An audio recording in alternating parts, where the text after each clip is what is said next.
노마다의 지구촌 마실 이야기.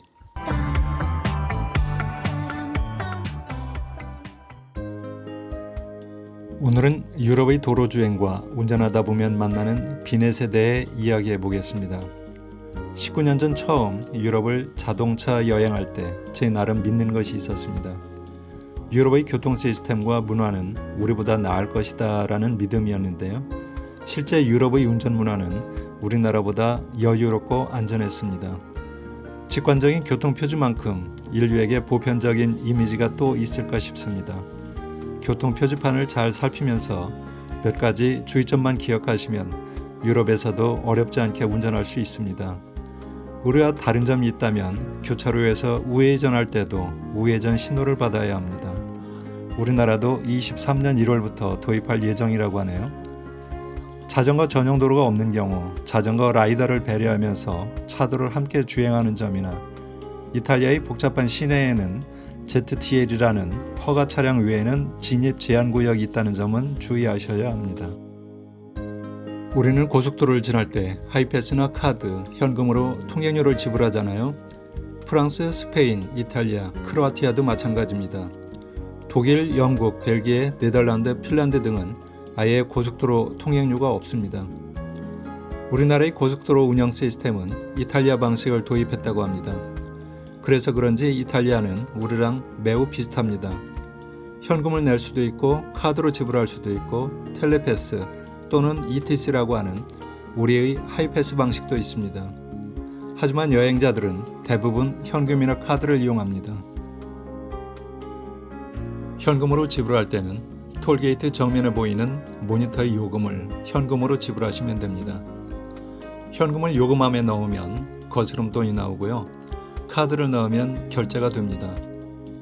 처음에는 낯설어서 시간이 지체될 수도 있고 뒤에 있는 차량들이 신경 쓰여 조급해질 수 있지만 신경 쓰지 마십시오. 유럽 사람들 마트나 주유소에서도 기다려주는 거에는 익숙합니다.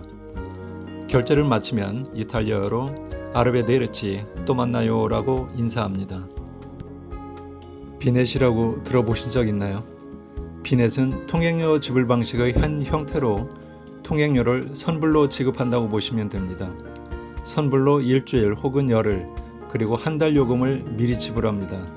단지 통과하거나 하루 이틀밖에 머물지 않는 사람들에게는 좀 억울할 수도 있습니다. 2003년에 처음 스위스에 갔을 때 단지 하루 머무는데 1년치 요금을 받는 겁니다. 자국민들에게는 유리하지만 여행자들에게는 좀 비싸다는 생각이 듭니다.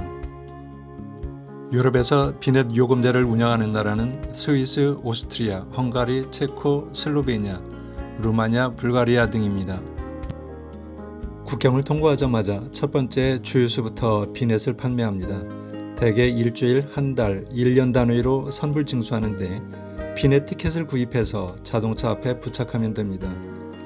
단기간이라면 앞 유리 쪽에 올려놓아도 되지만 일주일 이상이라면 유리에 붙이면 됩니다. 하지만 여러 나라 국경을 넘다 보면 자동차 유리창이 지저분해지겠죠. 그래서 요즘엔 이 비넷이라고 해서 컴퓨터에 입력하는 방식이 늘어나고 있습니다. 요금을 지불하면 컴퓨터에 자동차 넘버를 입력하는 방식이죠. 그러면 CCTV에서 감지해서 확인하는 방식입니다.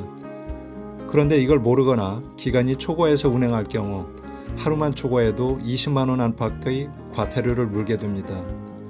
이 비넷을 구입했더라도 영수증은 꼭 여행이 끝난 후까지 보관하시는 게 좋습니다. 나중에라도 과태료가 청구되었을 때 증빙할 수 있기 때문이죠. 비넷 사용 시 특히 유의하셔야 할 곳은 체코입니다. 대부분의 나라들은 국경을 들어서자마자 비넷 판매소나 주유소에서 비넷을 판매하지만 체코는 좀 달랐습니다. 체코는 국경을 넘어 주유소에 들러도 비넷을 판매하지 않습니다. 체코에서 이 비넷을 구입하는 방법은 인터넷 홈페이지에서 구입하거나 특정 주유소나 키오스크에서 구입해야 합니다. 하지만 인터넷 홈페이지는 금요일 오후부터 일요일 오후까지는 판매하지 않습니다. 그리고 키오스크는 전국에 많지 않습니다. 비넷을 판매하는 주유소도 많지 않습니다. 그래서 체코를 자동차 여행할 때에는 가급적 홈페이지에서 사전에 구입하는 것이 좋겠습니다. 홈페이지에서 비넷을 구입하는 방법은 자동차 정보 입력란에 자동차 등록 국가, 차량 넘버, 시작 날짜와 기간을 선택하고 자신의 이메일 주소를 입력한 후 카드로 결제합니다. 체코에서 주말이거나 가까운 곳에서 비넷을 구입할 수 없을 때에는 유럽 여러 나라의 비넷을 판매하는 사이트를 이용할 수도 있습니다. 그런데 수수료가 있어서 체코의 비넷 홈페이지에서 구입하는 것보다 다소 비쌉니다.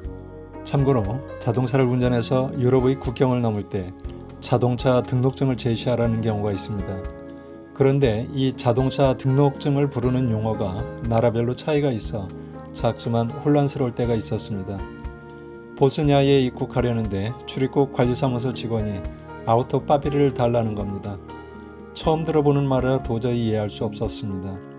몇 번이고 다시 물어봤지만 계속 아우토 빠삐르라 합니다. 한참 만에야 리스 계약서 복사본으로 통과는 했지만 나중에 알고 보니 자동차 등록증을 부르는 말이었습니다. 불가리아를 입국할 때 오토 다큐먼트를 제시하라 해서 그제서야 이해한 적이 있습니다. 렌트카나 리스 차량을 직접 운전할 경우 나라에 따라서 아우토 빠삐르 또는 오토 다큐먼트를 요구하는데 이는 자동차 등록증을 의미한다는 것을 알고 가시면 좋겠습니다.